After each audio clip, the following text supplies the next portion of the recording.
Saludos público de la tutoría que siempre está siguiendo el trabajo que hace este corillo por medio de publicaciones, efemérides, estudios conjuntos, memes, riéndonos juntos de algunas cosas del medio literario y principalmente los en vivos que realizamos con invitados tan destacados como el que tenemos hoy.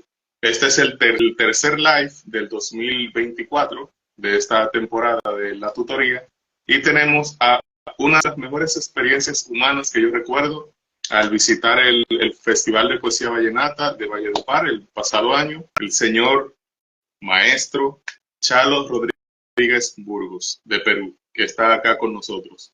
Va a estar compartiendo su ponencia, El libre albedrío del lector en la construcción de significado. Imperdible.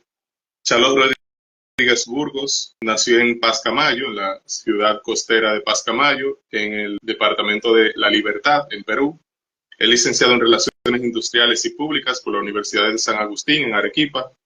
Cuenta con un diplomado en Neuroeducación, Cerebro Lector, en Cerebrum, en Perú.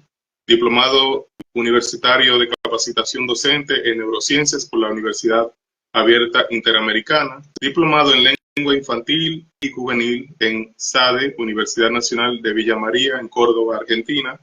Integrante del Gremio de Escritores de Perú, entre otros grupos, dentro de los cuales se destaca el grupo por el que lo conocí, que es Arte Poética Latinoamericana, coordinado desde Valledupar, Colombia, entre otros grupos culturales, de los cuales él es embajador, grupos culturales de Honduras, de Colombia, de Argentina y de su natal Perú.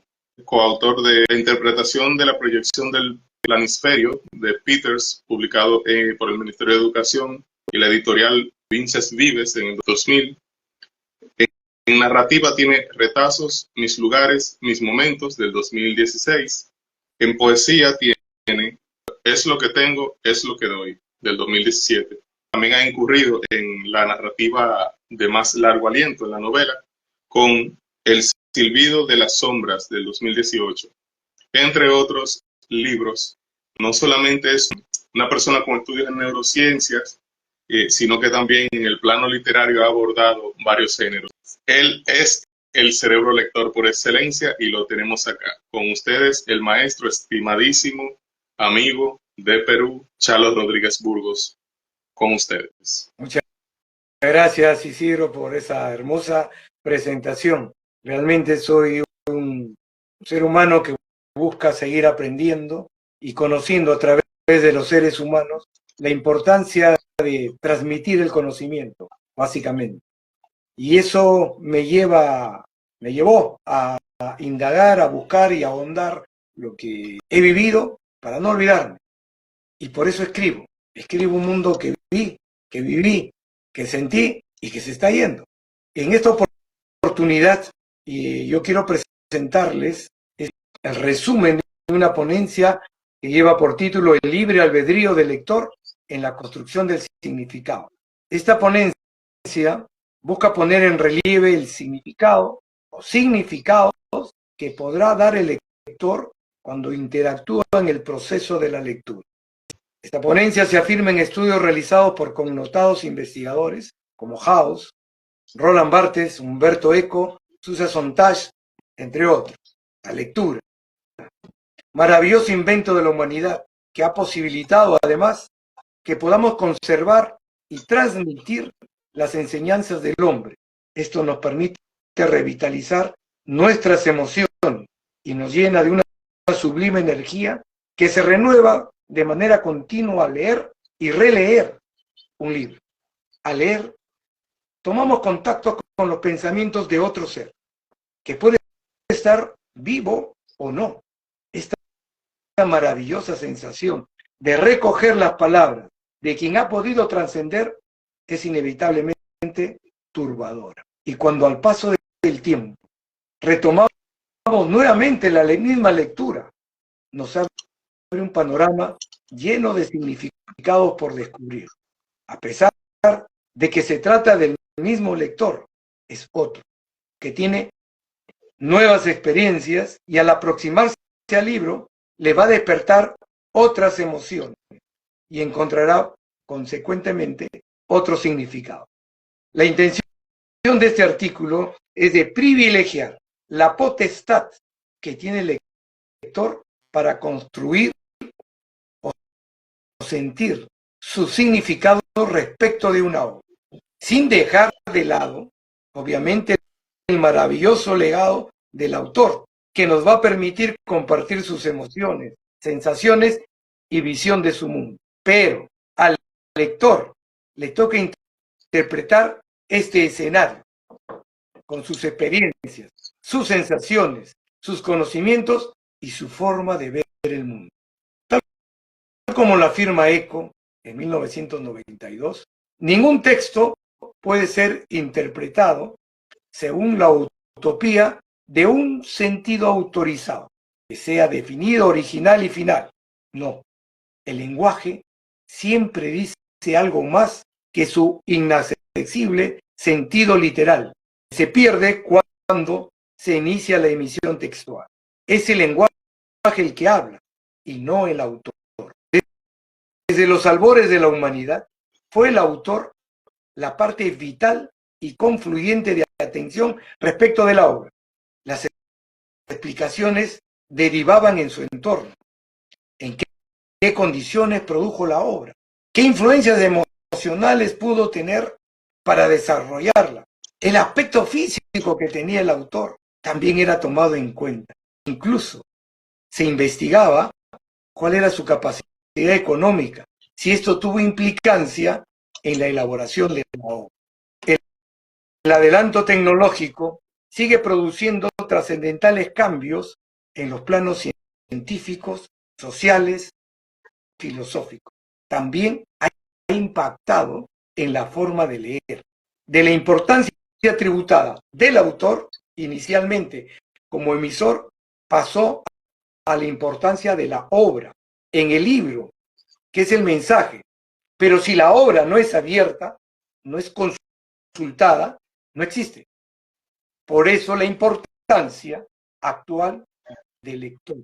Emerge como el observador y descubridor de nuevos mensajes con base a sus emociones, experiencia y todo lo que ha vivido.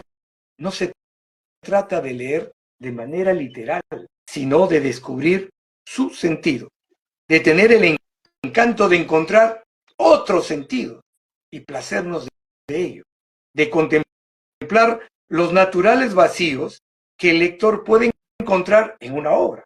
Al releer una obra, el lector puede encontrar, de hecho, otras sensaciones y sentimientos diferentes que los tuvo cuando realizó la primera lectura, ya que se trata de un lector que ha incrementado sus conocimientos, experiencias, convirtiéndose en otro tipo de lector, por lo que podemos encontrar diversos tipos de lectores ante un mismo texto.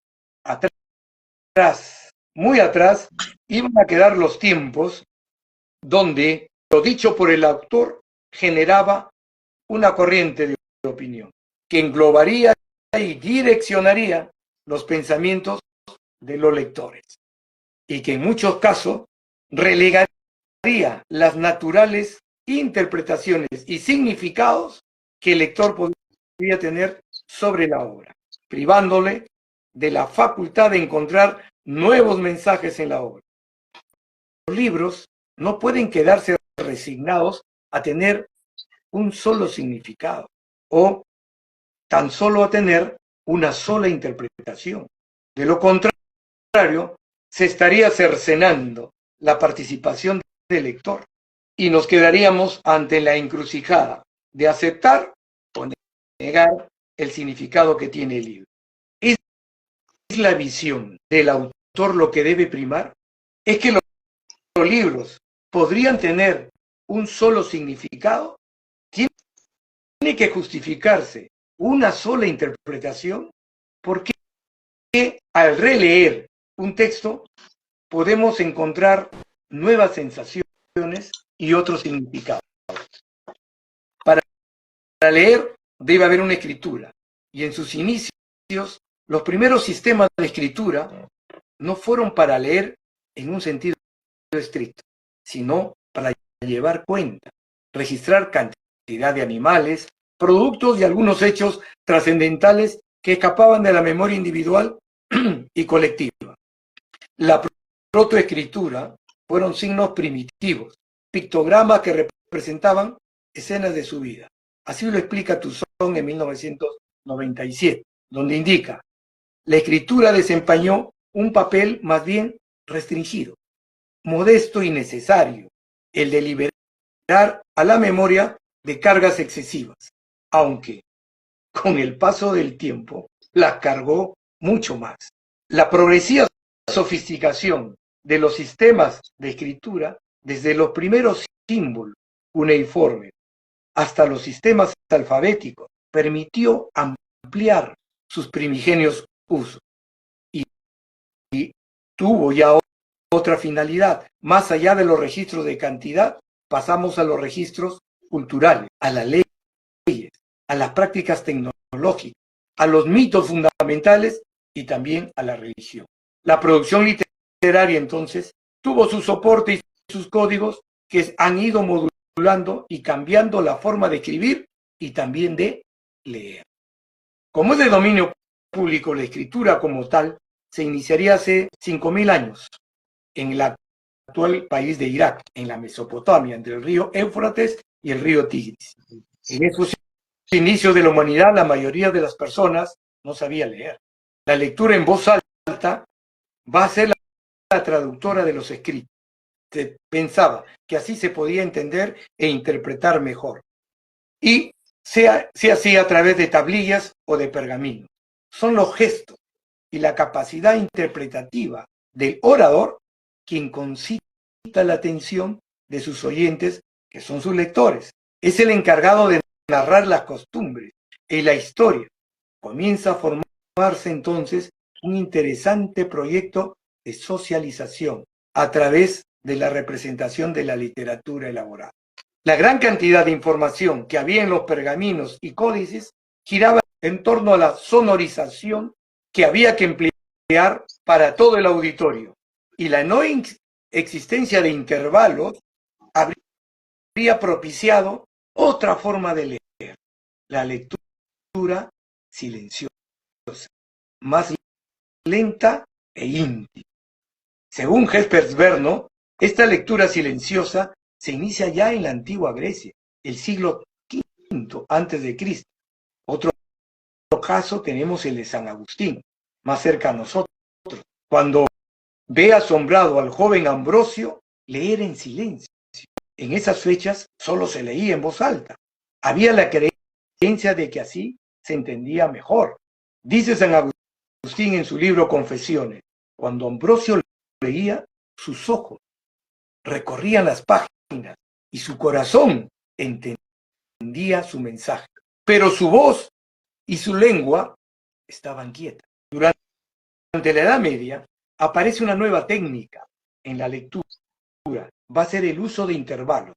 Hasta esa fecha se escribía de corrido, se daba la vuelta y seguía corriendo. A veces se escribía de manera concéntrica, en círculo. No había los intervalos. Llegabas a una línea y regresabas.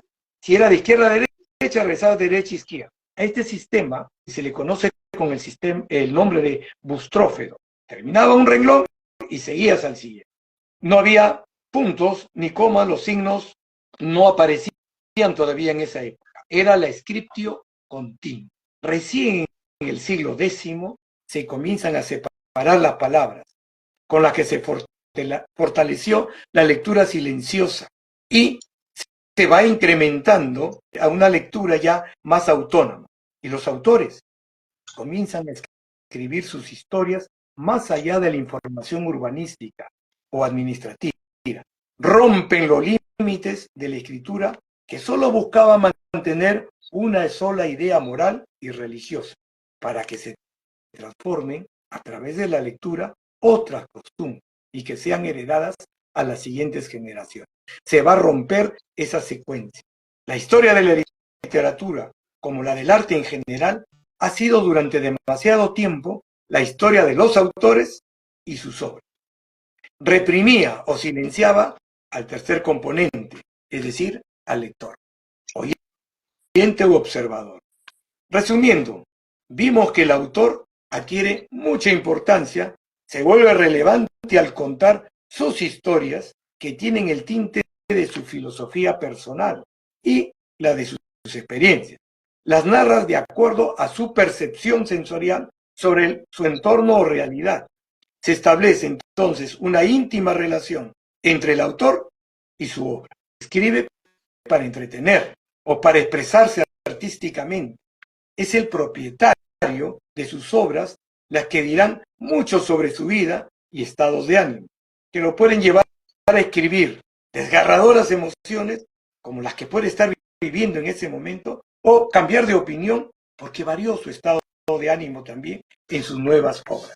Es a finales de la década de los 60 donde el autor va dejando poco a poco a ser el centro de atención. Va a perder su hegemonía frente al lector y a su propia obra. Mucho tuvo que ver en esta apreciación los aportes que han dado grandes pensadores, representantes de la decodificación, como Roland Barthes, Jacques Derrida y Michel Foucault, quienes ven al lector y la obra como los verdaderos ejes de la escritura, y no al autor, quien se vería relegado posicionalmente en este proceso. El avance de las redes sociales pareciera consolidar lo indicado por Barthes en su obra La muerte del autor, ya que en Internet abundan las lecturas de autores anónimos que prefieren estar a la sombra, a la oscuridad, o escriben a través de las redes sociales, correos electrónicos, se convierten en prolíficos autores anónimos. Y es el lector quien le va a dar vida, escogerá los significados y los va a interpretar con base a su visión de vida. Hay obras, en este caso, que por su enorme popularidad sobrepasan al autor, como ese caso del escritor Pello, quien llegó a tener encono, cólera a su obra Los Pitufos, porque no permitieron que otras obras que siguió escribiendo sean valoradas como la anterior, como la de Los Pitufos, porque solamente le pedían historias sobre los pitufos. La obra existe cuando alguien la va a leer. Si se queda en la biblioteca, no nace. La obra no siempre es lo que queríamos escribir en un inicio. Tampoco es lo que verdaderamente escribimos. La trama nos va llevando por otros caminos. Y cuando ya está terminada, después de la edición, obviamente no era lo que habíamos planeado en un inicio. Entonces, tiene derecho el lector de dar otro significado a la obra que es asignada por el autor. El lector va a dar otros significados diferentes a los enunciados por el autor. Los lectores van a dar significados ateniéndose a sus costumbres, que difieren inclusive regionalmente, así como hay tendencias de época para interpretar una realidad. Las costumbres o formas de enfocar la realidad se hacen tomando como base a los valores éticos que son hegemónicos en una determinada región, pero no en todas. Y estos son los factores que el lector toma en cuenta para abordar una obra. Quiere decir que el lector va premunido de todo ese ropaje emocional de la época y de su región. Lo que yo pienso acá, no necesariamente lo piensan en República Dominicana. Entonces, el lector tiene la libertad de hojear la obra, de realizar una lectura violenta, a ráfaga, hundirse con su silente prudencia, analizar línea por línea, resaltarla, verificarla, buscar otros encuentros. Puede comenzar a leer y luego retroceder. Puede dejar la lectura y retomarla meses o años después. También puede ocurrir que comience a saltearse los párrafos en la lectura para retroceder o ver el final. Es decir, tiene una libertad.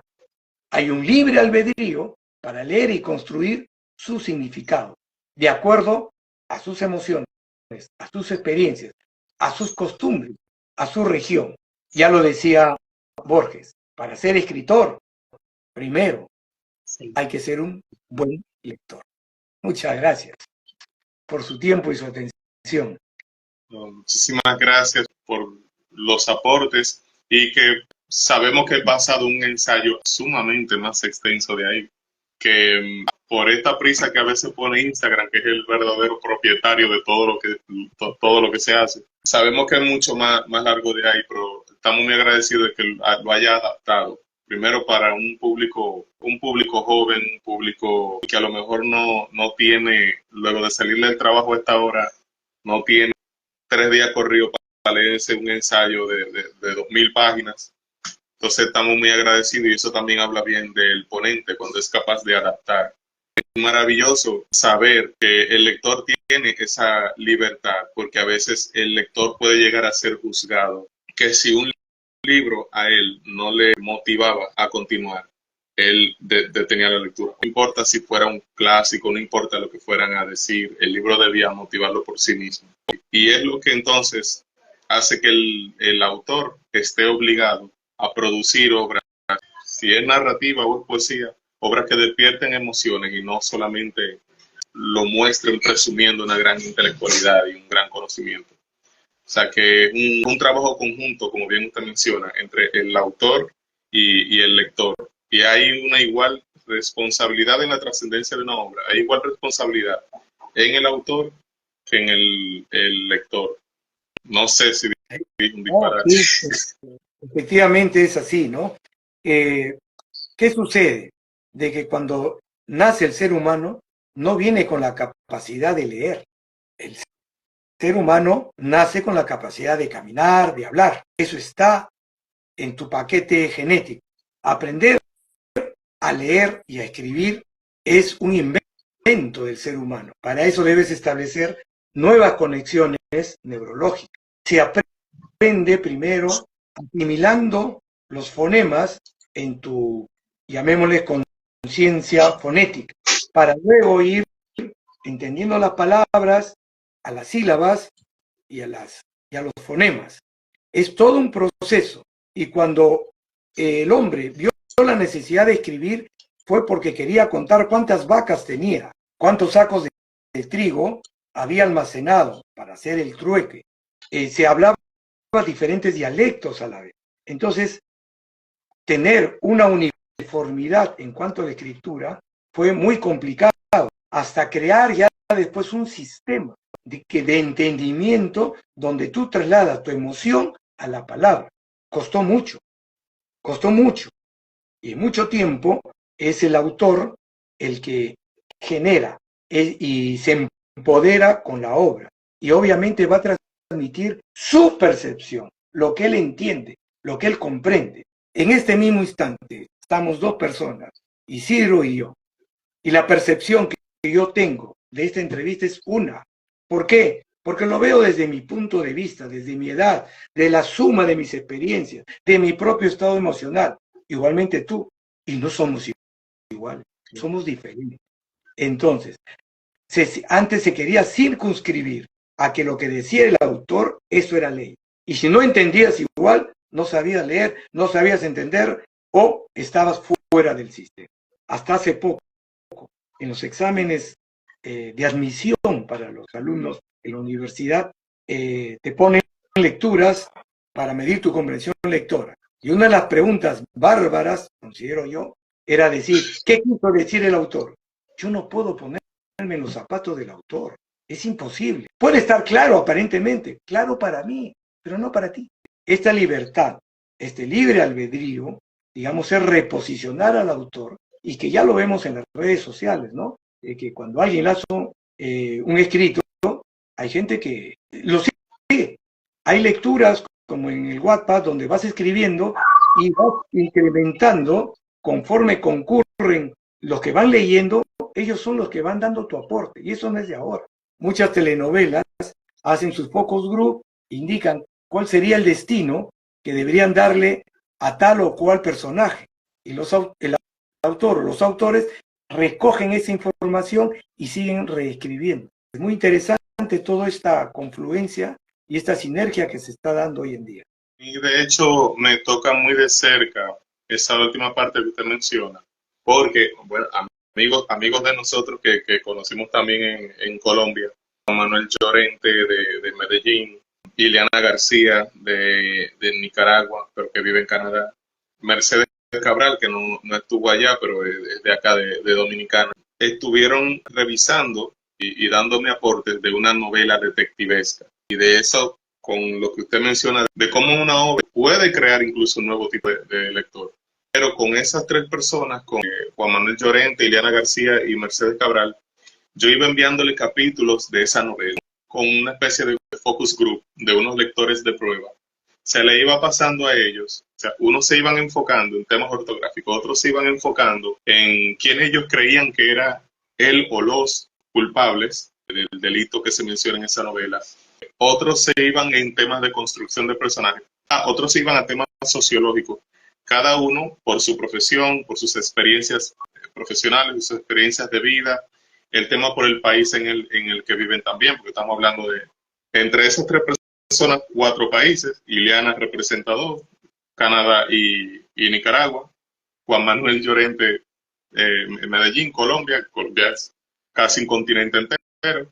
Y Mercedes Cabral de Dominicana. O sea, y esas 3 personas de 3 profesiones, de 3 edades diferentes, aportaron, porque incluso decían, pero en tal capítulo debería haber más desarrollo de tal personaje, o aquí algún punto de inflexión para que este personaje tome esta decisión. O sea, cada uno de ellos fueron aportando.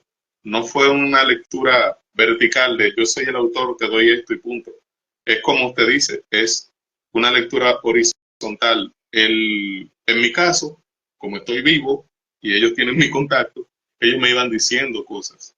Pero también si tú estuvieras leyendo a Shakespeare, no hay forma de contactarlo. Sí podemos aportar por medio de nuestra lectura a nuevas interpretaciones y nuevos significados, sin tener que ajustarnos, como ese ejemplo que usted menciona de la escuela, de ¿qué quiso decir el autor? Bueno, hay un montón de semiólogos y un montón de críticos encargándose de eso. Entiendo que puede ir lo que usted menciona. No sé si lo entendí bien. Sí, en este caso eran las preguntas de admisión para la universidad. Ah, Es- ok. Se trata de que se haga el análisis del extracto, un párrafo de toda una obra y tratar de que el alumno como que entienda.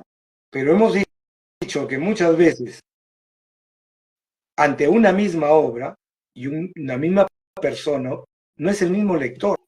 Yo leo nuevamente Viven, sobreviviente en los Andes, el accidente que tuvo un equipo de fútbol americano uruguayo Sí. cuando viajaba a competir a Chile. Vi las 2 películas, volví a leer el libro y la primera vez fue cuando tenía 18 años. Obviamente que la sensación no es la misma. Es la misma obra, soy el mismo ser humano, pero no soy el mismo lector, porque tengo otras emociones, otra perspectiva de vida, otras experiencias que se han ido sumando. Entonces, no se puede exigir que adivine uno lo que pensaba el otro. La riqueza y lo maravilloso de la lectura es que uno pueda encontrar básicamente esa exploración de sentimientos, más allá de entender o interpretar lo que quiso decir el que escribe. Cuando he tenido la oportunidad que algunos de mis poemas han sido interpretados por otras personas, yo no los identificaba como míos, pero disfrutaba. Y ver que lo mío sigue creciendo, se sigue ramificando, pues es un éxtasis tremendo como autor. Y cuando me toca leer, también. La idea es eso, de disfrutar la lectura. Y a nadie puede privarse. Todo el mundo debería saber leer interpretando a su manera. ¿Le pasa a usted que usted escribió un poema hace 20 años o un libro que usted haya publicado hace 20 años y cuando vuelve a ese libro, cómo se siente usted como lector que se está encontrando con un Charles Rodríguez 20 años menor? Porque en 20 años pasan demasiadas cosas en la vida de un ser humano. O sea, ¿cómo se encuentra usted con esa obra? ¿Qué impresiones? Si tiene alguna anécdota de que le haya pasado con una obra Sí, que usted haya regresado a ella 20 años después, por ejemplo. No fue una obra precisamente la que escribí, pero fue una carta que escribí cuando tenía 24 años, es decir, ya hace 43. Entonces, Ah, esa carta la vuelvo a encontrar, mi padre la tenía guardada, yo le había escrito a mi mamá. Había salido de Lima, donde vivíamos en familia, y fui a radicar a Arequipa, a trabajar y a estudiar. Entonces yo escribí a mi madre y le explicaba cómo era mi nueva situación, etcétera, etcétera. Cuando mi papá me entrega la carta 40 años después, al releer me encuentro con ese chalo de 24 y me obliga, entre comillas, a escribir ese momento. Empiezo yo a escribir y a interactuar con el chalo de 24 cuando él me reclama y me dice, yo te dejé a mi madre viva, te dije que la cuidaras, ¿por qué no la tienes ahora? Mi madre hace 16 años que falleció. Entonces, me dio inclusive hasta argumentos para poder desarrollar algo que digamos, un sentimiento y una emoción. Me sirve también para revalorar y reencontrarme y no olvidarme de quién era y quién pensaba. Digamos, me pone en el sitio nuevamente para no perder ciertos ideales. Yo sé que conforme avanzamos, el tiempo se me acorta. Por eso es que yo trato de hacer las cosas ahora, ya. Y encontrarme con lectura o escrituras anteriores me vivifica. A veces no lo reconozco, es cierto, no reconozco que yo escribí este parlamento. Si tú me dices sin nombres y me traes un escrito mío de hace 10, 15 años, lo más probable es que no lo ubique. Decía, no sé quién es, pero reencontrarme es lo que me hizo escribir. Te decía al inicio, yo escribo sobre un mundo que vi, que viví, que lo sentí y que ya no está.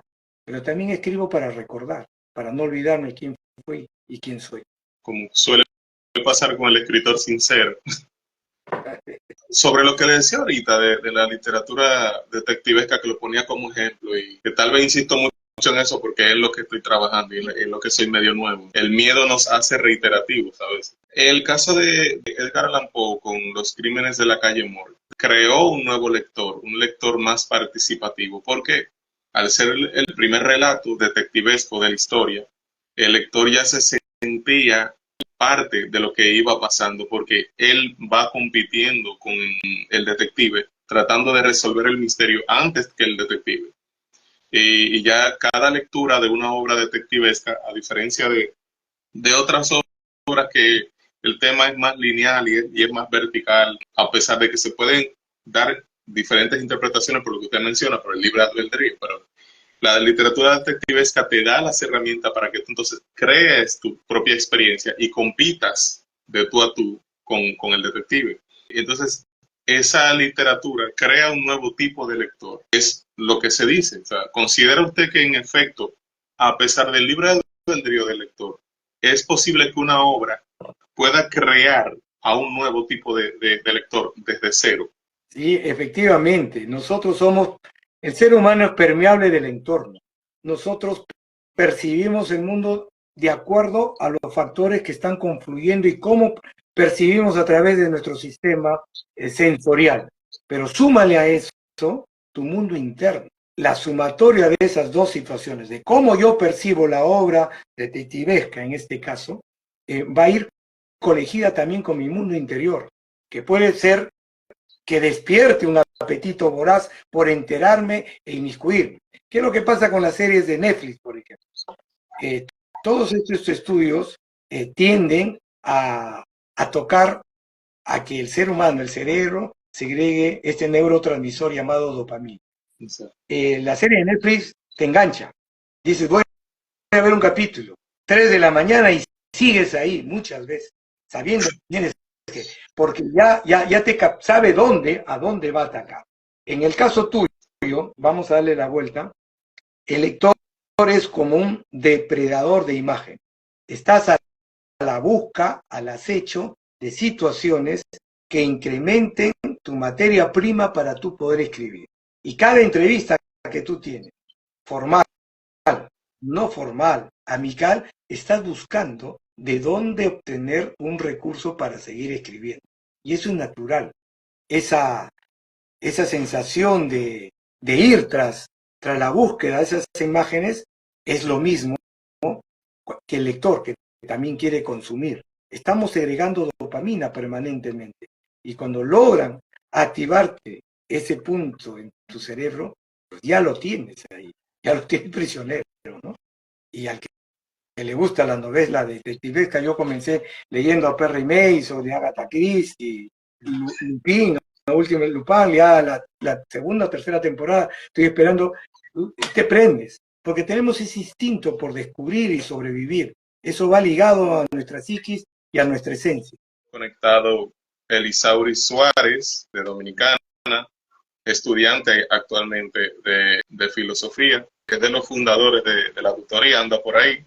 María Magdalena Lenner dice, buenas noches, saludos desde Colón, Entre Ríos, Argentina. Genial comentario, Chalo. Están ahí llegando los fans. María Magdalena.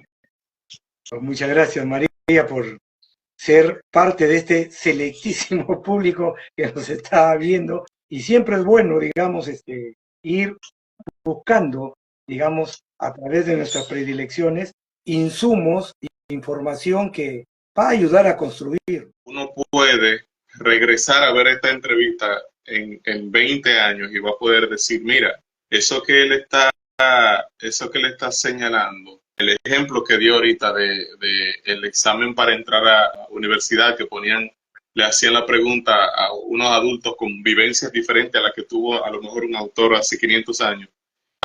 ¿Qué quiso decir el autor? Uno va a regresar acá y de pronto esa realidad ya no va a existir. Ya ese tipo de preguntas, por entrevistas como esta, donde estamos ridiculizando ese tipo de situación, ese tipo de preguntas en esos exámenes ya no van a existir. Y uno va a poder regresar acá y va a decir, wow, cómo eran las cosas antes, cómo era normal que a alguien le hicieran esa pregunta tonta de qué quiso decir el autor, como si fuera un vecino de uno que uno pueda visitar y consultarlo. Cuando la real experiencia, la verdadera experiencia del ser humano como lector es con la obra y no tanto con el autor. Como lo mencionaba en su ponencia, el autor deja de ser el eje central. Aquí hay un asunto entre la obra y el lector. Dice, buenísimo, están participando, ya me van a dejar descansar la voz, ya. Dice, 18, no sé si usted lo conoce, dice, excelente disertación, Chalito. Están llegando los fans. Acabo de aprender cuál sería el diminutivo de un nombre como Chalo, ya sabemos ahí. María Magdalena, todas las herramientas son importantes para quienes escribimos, sean ficción o sean académicas. Dice Elisauri Suárez, saludos Isidro y al invitado. Tengo una pregunta, ¿hasta qué punto el lector puede acceder a un texto sin ser arbitrario respecto a la intención del autor? Es decir, ¿hay alguna regla hermenéutica inviolable? Me refiero a la intención original del autor. Los autores, entiendo yo, los que he ido leyendo hace 2 horas, tuve una participación exponiendo sobre Leonardo Bruni, uno de los prototipos de la corriente filosófica del humanismo. No quise escribir lo típico, la biografía, dónde nació, qué es lo que hice. Entonces, al momento de redactar, lo hice como que yo estuviera en 1409 y pedí ayuda a la inteligencia artificial en este caso, que es otro disruptor que es otro invitado que no lo estamos mencionando, en la cual yo le hago la pregunta a Gemini, la IA, ¿cómo eran las calles en Florencia en 1409 y cuál era la vestimenta de la época? Y me escribió como 2 páginas. No había terminado yo de hacer la pregunta y ya tenía las imágenes que me proporcionaba la imagen, la inteligencia artificial. Yo me introduje, escribí y dije que caminando entre estos callejones donde el olor de la basura se mezclaba con el excremento de los animales, en casas de piedra de una sola ventana y saliendo el humo por las chimeneas, veo salir por una esquina, voltear a Leonardo Bruni. Intenté acercarme, pero en ese momento se encuentra con su amigo Francesco Petrar. Embosados con mi capa, fui detrás de ellos para tratar de escuchar qué hablaba. Para mi buena suerte se detienen en el río, en el puente sobre el río Arno.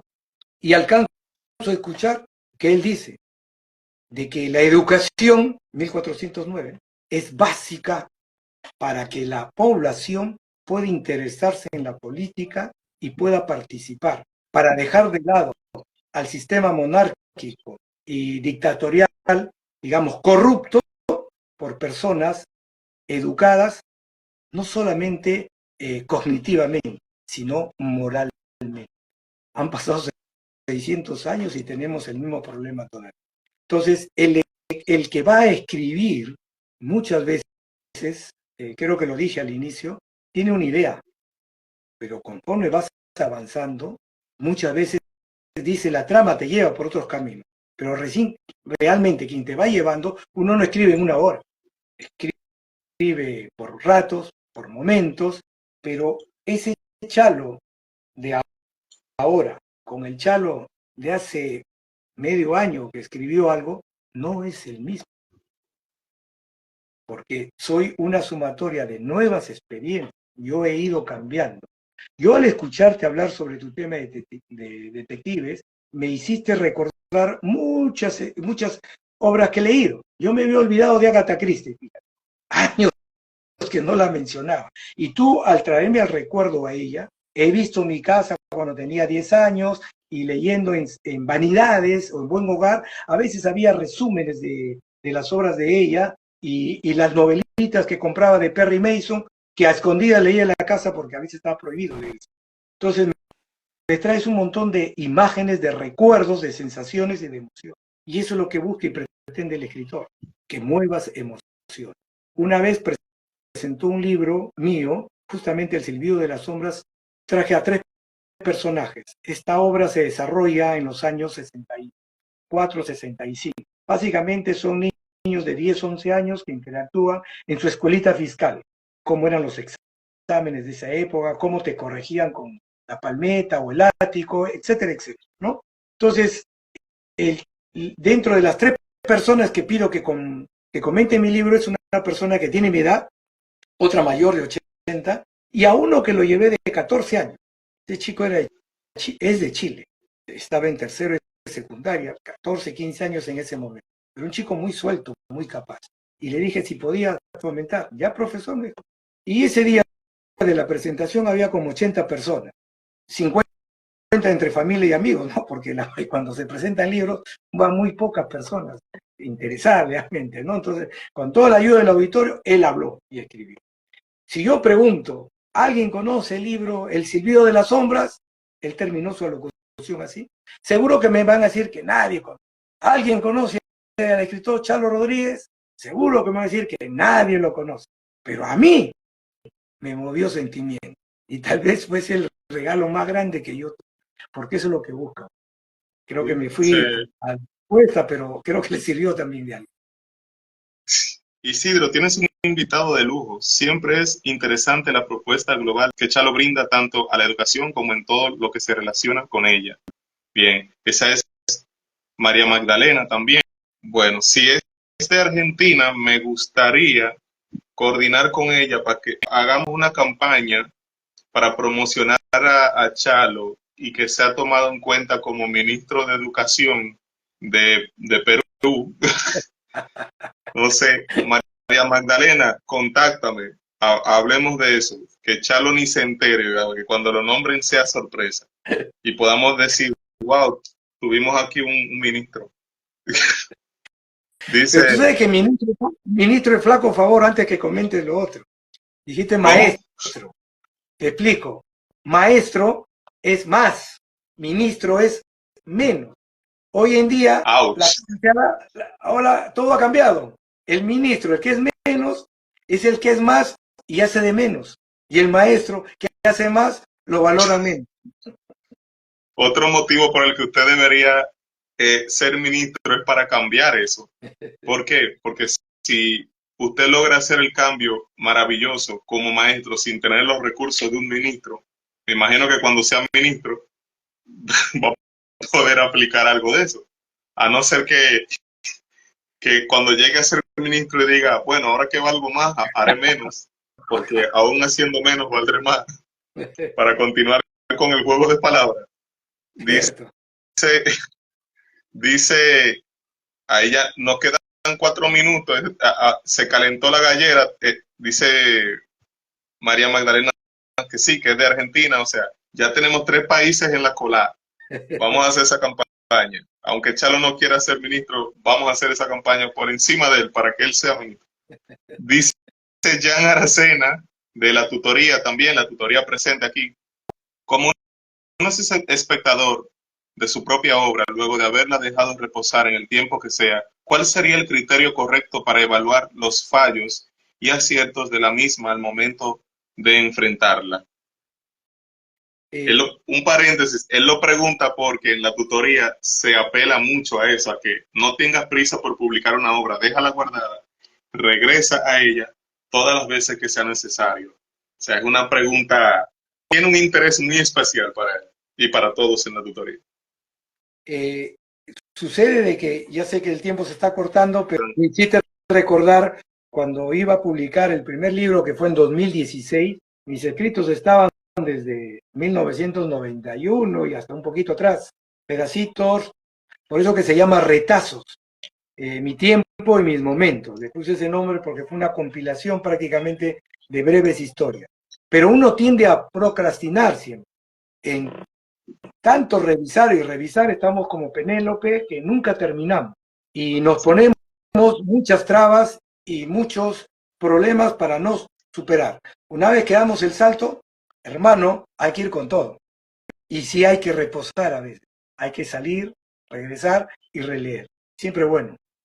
O sea, no tener miedo, esforzarse mientras se produce, mientras se corrige, mientras se trabaja, pero no tener miedo y no dejarla ahí guardada. No. O sea, hay que también, llega un momento que hay que dispararla, en resumen de lo que usted dice. Así es, efectivamente. Es ahora ya. Chalo ha presentado mi libro después de ese día. Lo voto, o sea, voto por él como ministro. Esa es María Magdalena. Necesito conseguir ese libro. Necesito conseguir ese libro. María Magdalena, contáctame. Agradeciendo, antes de que Instagram nos termine de dar esa patada que le gusta tanto dar a la gente, quedando ya un minuto, estamos muy agradecidos del público que estuvo ahí activo. Este ha sido una de las ponencias, de los lives más activos que hemos tenido. El público estaba ahí, todavía están escribiendo, sobre todo a nuestro invitado Chalo Rodríguez Burgos. Lo único que eclipsa todo el aporte que él da es la sencillez y la humildad que él tiene de haber aceptado esa invitación. Palabras finales, maestro. Muchas gracias. Realmente cada espacio para la cultura, digamos, es un avance para la humanidad. Te felicito por tu programa, por tu constancia. Recuerdo tu skate, me vas a tener que enseñar para yo poder realizar. Cuando sea ministro, háganos la invitación. Bueno, gente, muchísimas gracias, muchísimas bendiciones y hasta el próximo live.